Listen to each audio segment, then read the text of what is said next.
अभी फ़िलहाल मैं हूँ पातालकोट में, जिसके बारे में कहा जाता है कि छिंदवाड़ा ज़िले की तामिया तहसील में ये पातालकोट पड़ता है।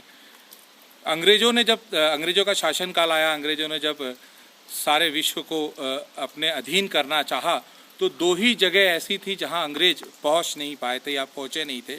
एक था नेपाल और दूसरा था मध्य प्रदेश छिंदवाड़ा ज़िले का तामिया तहसील का ये पातालकोट का इलाका।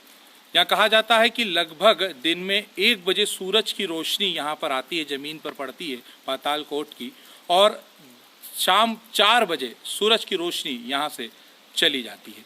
लगभग 15 गाँव में सिमटा हुआ ये पातालकोट इतना गहरा है कि अभी तक जो सरकार ने सड़क बनाई है या जो बिजली पहुँचाई है वो लगभग यहाँ 7 से 8 या लगभग 9 गाँव में वो सरकार यहाँ पहुँच पाई है। इसके अलावा के बाकी के जो गाँव हैं वो नदी की इस तलहटी के उस ओर पड़ते हैं। जो आदिवासी हैं, जो सही में मायने में आदिवासी हैं, उन्हें प्रकृति के बीच में रहना ज़्यादा आसान लगता है, ज़्यादा प्यारा लगता है। उनकी प्रकृति माँ है। वो आज भी धरती पर हल चलाने से कतराते हैं। वो उनका मानना ये है कि अगर हम धरती पर हल चलाएंगे तो धरती का सीना चीरेंगे, और जिस माँ को वो माँ मानते हैं, जिस धरती को वो माँ मानते हैं, उसका सीना वो नहीं चीर सकते।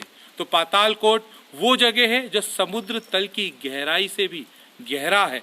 पातालकोट वो जगह है जहाँ सूरज की रोशनी नहीं पहुँच पाती। आज हम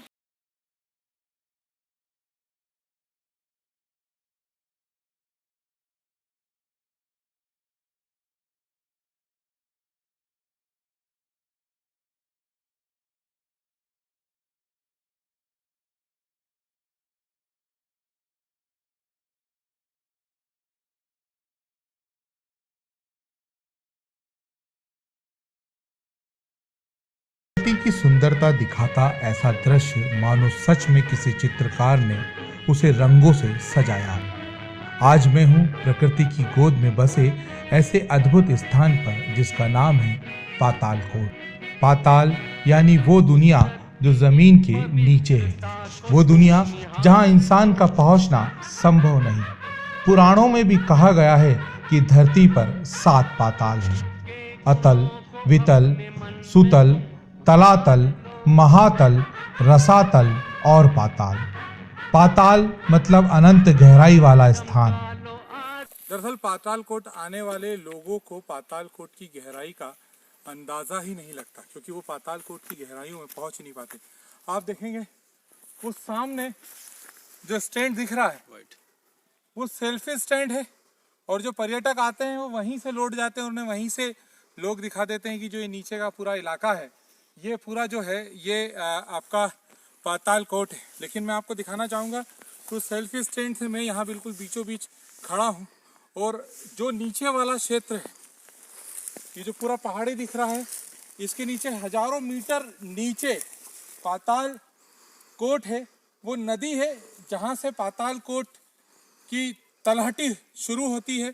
वो पातालकोट जहाँ पर वो भूमिगत नदी जो है वो बाहर निकल कर आती है और पातालकोट की धरातल पर बहती है।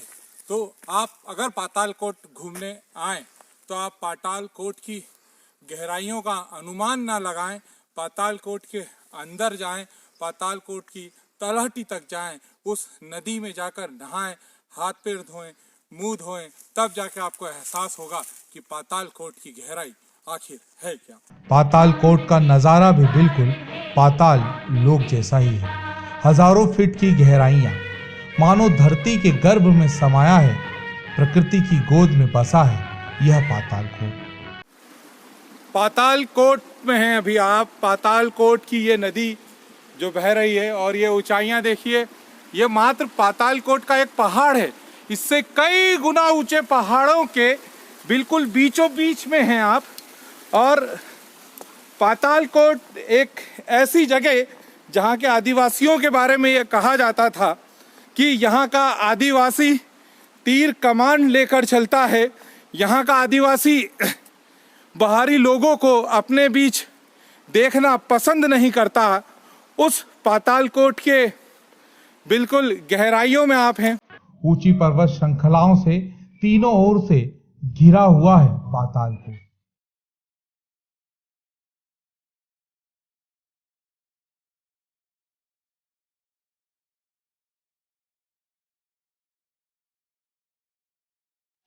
पाताल कोट का नाम पाताल कोट क्यों पड़ा, मैं आपको बता देता हूँ। पाताल यानी जमीन से भी अंदर की गहराई, पाताल यानी कि जमीन का अंत, जहाँ जमीन अंत होती है और पाताल शुरू होता है, तो पाताल का नाम पाताल तो इसलिए पड़ा। और कोट इसलिए कि आप देखेंगे इसके चारों तरफ जो है वो पहाड़ियां हैं। एक ऐसा समा इसके आसपास बनता है जैसे एक कटोरे में है, या चारों तरफ से दीवारें जो हैं वो खड़ी कर दी गई हैं।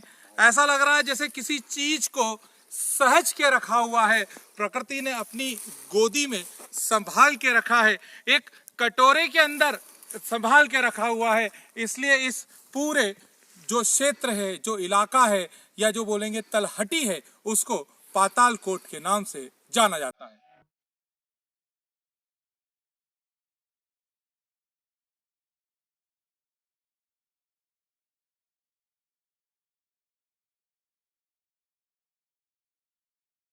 इस स्थान पर 2-3 गांव तो ऐसे हैं जहां आज भी जाना नामुमकिन सा लगता है। ऐसा माना जाता है कि इन गांवों में कभी सवेरा नहीं होता।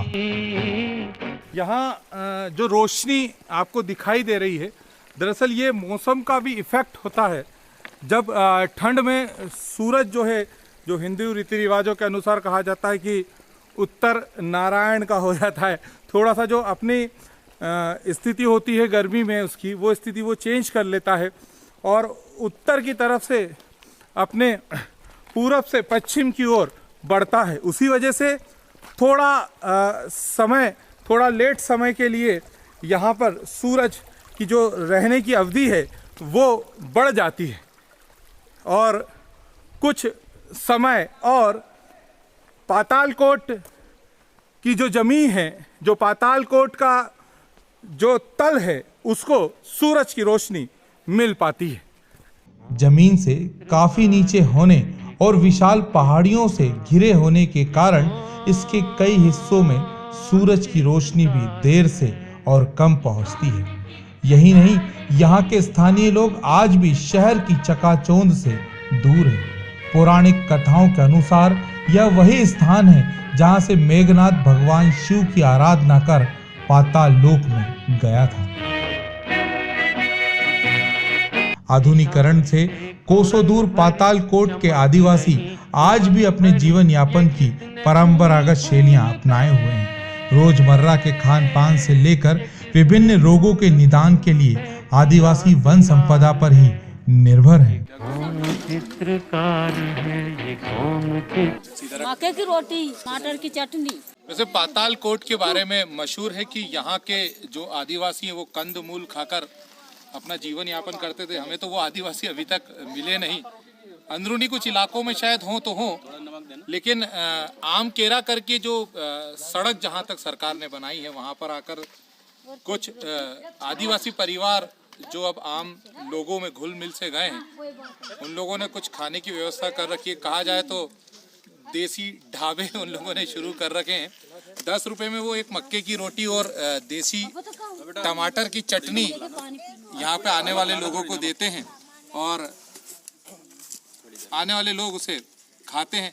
सबसे बड़ी बात ये कि देसी माहौल, देसी खाना, मजा ही कुछ।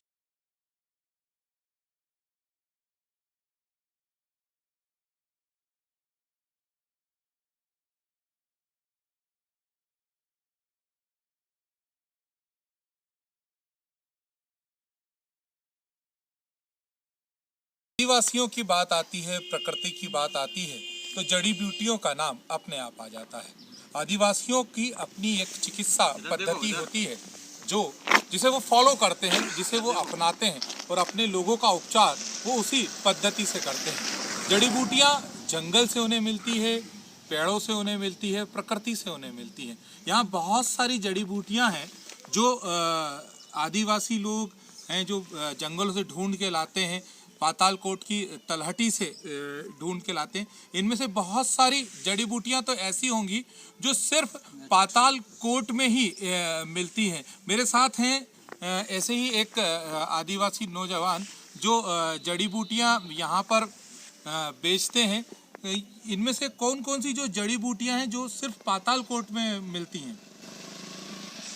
यहाँ पे सारी जो जड़ी बूटी अब जो आपको दिखाई दे रहा है, इधर देखो, इधर देखो, पत्थरों से खेल के और ये बड़ी मुश्किल से निकालना जाता है। आप लोग जो जड़ी बूटियां यहाँ से लेकर आते हैं, तो आपके जो आसपास के गांव हैं उनमें यही जड़ी बूटियां यूज करते हैं, या जो आज आधुनिक पद्धति से जो डॉक्टर्स हैं उनसे आप इलाज करवा रहे हैं? नहीं, यही चल रहा है। काली चाय बना अभी यही चल रहा है, यही जड़ी बूटियां हैं जिनसे ये लोग इलाज करवाते हैं यहाँ के लोगों का। पातालकोट छिंदवाड़ा जिले के तामिया ब्लॉक में स्थित है।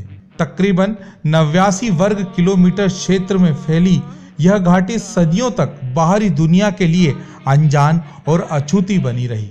पातालकोट में 12 गांव समाये हुए हैं। ये गांव हैं गेलडुब्बा, कारेआम, रातेड़, घटलिंगा, गुड़ी छत्री, घाना, कोड़िया, चिमटीपुर, जड़मंदाल, घर कछार, खमारपुर, शेर पंचगेल, सुखभंड, हरमुह भंजलम और मालती डोमिनी। सभी गांव के नाम इनकी संस्कृति से जुड़े बसे हैं। इन गांव में भारिया और गोंड जनजाति के लोग रहते हैं। अरविंद यादव जी जो कि जॉइंट कमिश्नर हैं, आज हमारे साथ हैं। इस टाइप का डेवलपमेंट आप कर रहे हैं, मतलब क्या आपका दिमाग में है कि इन लोगों को इस तरीके से हम लोगों को करना है? मूल ये है कि इनको रोजगार मिले। रोजगार मिलेगा तो ये बीमारियों से लड़ सकेंगे, अपने बच्चों को स्कूल भेज सकेंगे, और स्कूल में जब अच्छी एजुकेशन होगी, जैसे आप लोग जानते हैं कि भारिया परिवार के लोगों का अगर बच्चा या बच्ची 12वीं पास कर लेता तो सरकार के निर्देश है, नियम है कि उनको तत्काल नौकरी मिले। तो अभी जैसे मैं 2 जगह चेक भी करके आया, 2 भारिया बच्चे हैं जो सहायक अध्यापक के पद पे काम कर रहे हैं, जो इन्हीं के बीच के हैं।